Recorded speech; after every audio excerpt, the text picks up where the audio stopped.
तस्मै श्री गुरवे नमः।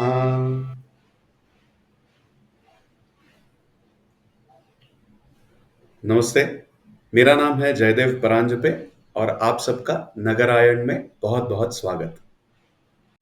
साथियों, जैसे हमने पहले भी देखा है कि 2-2.5 तक के अंतराल में यानी 24 से 30 सालों के अंतराल में गृहस्थी की एक साइकिल पूरी हो जाती है और इसी दौरान रीडेवलपमेंट की चर्चाएं भी शुरू हो जाती हैं। तो ये चर्चाएं जब शुरू हो जाती हैं तो आरंभ होता है एक नाट्य। अब इस नाट्य में आप देख सकते हैं कि अलग-अलग पात्र अपना अपनी-अपनी भूमिका निभाते हैं।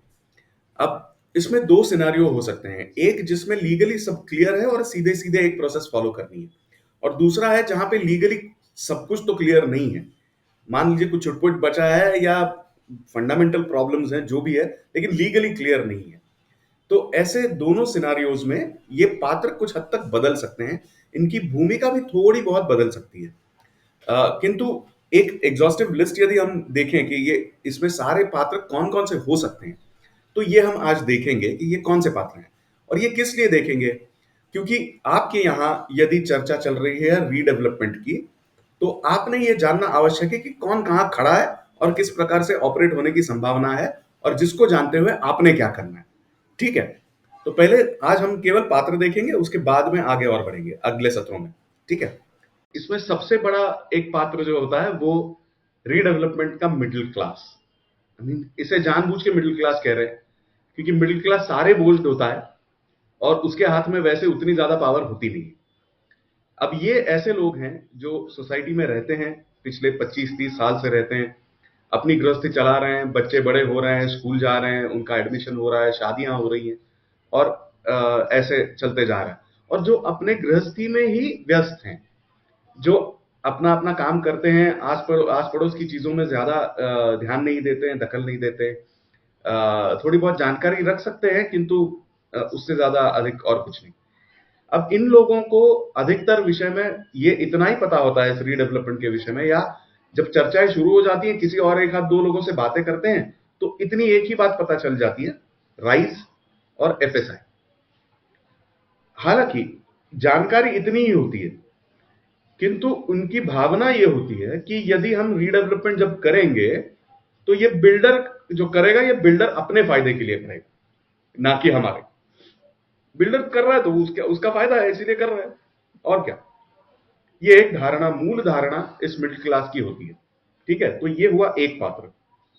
दूसरा, मिडिल हो गया तो अपर मिडिल आता है।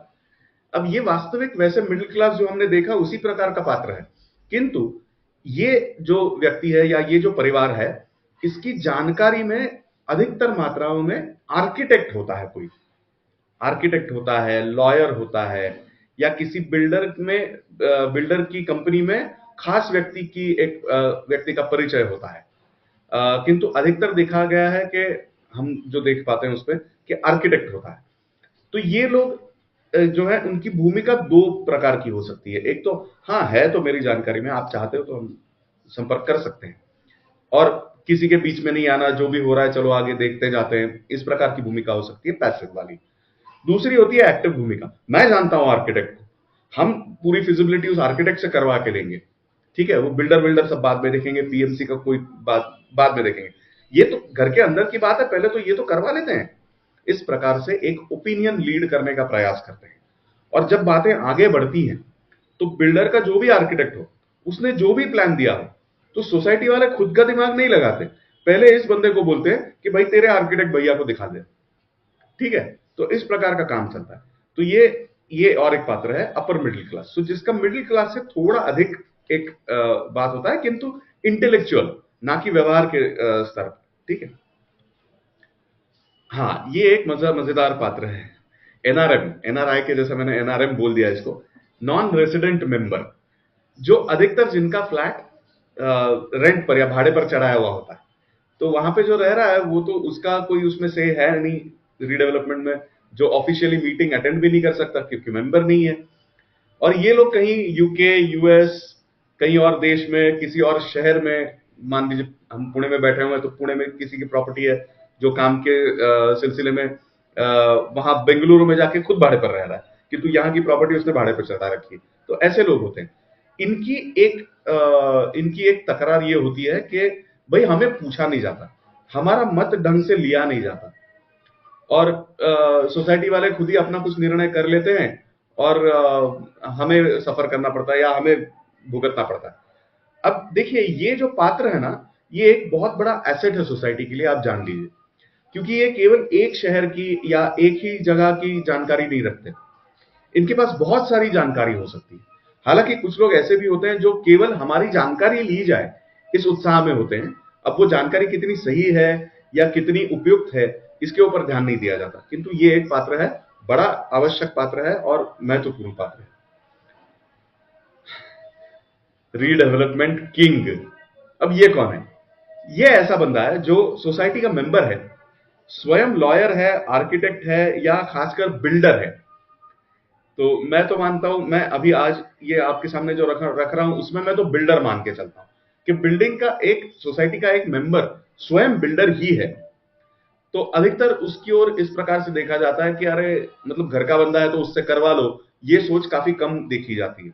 देखा यही जाता है कि ये बिल्डर के बारे में ऐसा सोचते हैं, अरे यार ये तो मतलब माल हड़पने का धंधा है इसका, तो ये हमें उल्लू बनाएगा और अपना काम निकाल लेगा। तो भाई इससे नहीं करवाना है, जो घर का है उससे नहीं करवाना है, बाहर वाले को ढूंढो। तो मैंने जानबूझ के ये जो नोशन इनके बारे में चल जाता है कि ये तो पैसे लेके माल हड़प के निकल लेगा, तो उस प्रकार का मैंने ये विजुअल डाला हुआ है। मुझे बहुत आदर है जो भी कोई बिल्डर इस प्रकार के सोसाइटी का मेंबर हो उनके लिए, किंतु परसेप्शन ये होता है बहुत बुरी तरीके से। तो ये एक पात्र है। अब इससे थोड़ा अलग सा एक पात्र होता है जो ब्रोकिंग जैसा काम करता है, बाकी भी काम करते रहता है, किंतु जब अपनी सोसाइटी पे आती है तब भी वो छोड़ता नहीं है। इसको हम कहेंगे रीडेवलपमेंट साहिब। साहिब जो आगे फाइल बढ़ाता है उस प्रकार का, या साहिब जो अंदर किसी को लेना है नहीं लेना है वो तय करता है। तो एक प्रकार से जिसे गेट कीपर की भूमिका कहते हैं वो है। अब इनकी एक विचार प्रणाली ये होती है कि सबका भला हो मेरे कारण, मेरे कारण नहीं हो रहा तो भला भी ना हो, ऐसी एक भूमिका हो सकती है, अधिकतर लोगों में देखी गई है, किंतु फिर भी मैं जनरलाइज करने से परहेज करूंगा। ठीक है। अब ये लोग ऐसे होते हैं जो मैं बिल्डर को लेके आऊंगा, और इनका जोर अधिकतर तब होता है जब लीगली सब क्लियर ना हो, क्योंकि बिल्डर आएगा, वो जो लीगली क्लियर नहीं है वो क्लियर कर देगा और फिर आगे प्रोजेक्ट बढ़ेगा। तो मैं पहले बिल्डर लाऊंगा और प्रोसीजर के हिसाब से जो भी टेंडरिंग प्रोसेस है उसको हम देख लेंगे कैसे करना है। हाँ बेटा। तो ये इनका जोर इस प्रकार का होता है। तो ये रीडेवलपमेंट साहिब हैं जो आगे बढ़ा देते हैं। अब यही गेटकीपर भी हो सकते हैं। इनसे ये नहीं कहा जा सकता कि इनसे आप दूर रहें या इनको इन्वॉल्व ना करें, आप ऐसा कर ही नहीं सकते। यही लोग होते हैं जो पकड़ के चलते हैं आगे। देखिए, इनका काम ये होता है कि डील हो, क्योंकि उसी में इनका इंटरेस्ट छुपा होता है। इन्हें सोसाइटी तो कोई एक चवन्नी नहीं देने वाला, बिल्डर ही इनको कुछ देने वाला। तो बिल्डर आए, इन्हीं का बिल्डर आए और कुछ काम करे तो इनको मिलता है। तो आप इन्हें बढ़ावा दें ये भी मैं नहीं कहूंगा, आप इनसे दूर रहिए, इनको दूर रखिए ये भी नहीं हो सकता। तो आप ये जान के रहिए कि ये इस प्रकार का काम कर रहे हैं, और जो भी बिल्डर वो बोल रहे हैं वो क्या है उसे परख भी ले सकते हैं। अब बिल्डर को कैसे परखना, क्या परखना, आने वाले सत्रों में हम इस विषय पर भी बात करेंगे। अब सेक्रेटरी और चेयरमैन भी इन्हीं में से कोई ना कोई होते हैं। ठीक है। तो ऐसा नहीं है, कमिटी मेंबर्स भी होते हैं, इन्हीं में से होते हैं, कोई इससे इनसे कोई अलग नहीं है, अछूता नहीं है। यही एक प्रकार के जो पात्र हैं ये इसमें हमें देखने मिलते हैं। अब आगे जब हम जाएंगे तो हमें ये देखना है कि रीडेवलपमेंट के लिए किस बात पर हमें फोकस करना होगा, किस बात को देखना होगा। ये अंकगणित होना चाहिए या भूमिति होना चाहिए, किस मात्रा में, किस स्टेज पे, किस चीज पर फोकस करना है। तो अगले सत्र में देखेंगे अंकगणित या भूमिति।